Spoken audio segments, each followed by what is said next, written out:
教育部进前宣布解散台南华济永安高中等6间的私立学校。这6间学校伫假期开记者会，因指控教育部是做手逼因来退场，完全无顾私立学校的权益。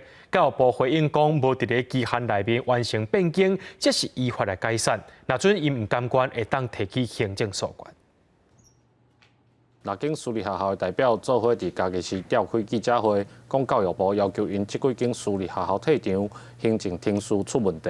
1年我们学校就是仅不到2公顷，而且在高铁旁不立办学，那要求至少要达到4公顷。这个地我们也租到了，那相关作业进行中，但是在上个礼拜5临时接获教育部通知开会，根本来不及准备相关资料。我觉得。 这个行政命令上，这个法条上面，就如刚才律师所说的，那我们是想要去做一个社会福利，结果也没有。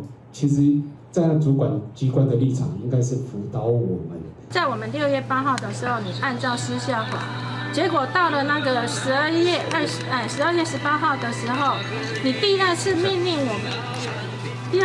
我们要办理那个。 退场的时候，你是按照那个私校法的那个来办理，退场条例来办理。所以这边来讲的时候，你同时2条法律，你的依据在哪边？有学校的代表讲，原本拢配合司法法办解散，清算了的财产会当关乎私立学校，也是社会福利单位。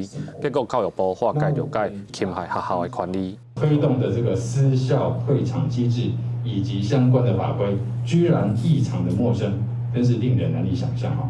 而且举措混乱更让退场的这个私校呢不知所措，根本将这个私立学校当作是退场机制的白老鼠学校律师嘛表示，6间退场的私校无排除会先提出行政救济，保护因的权利。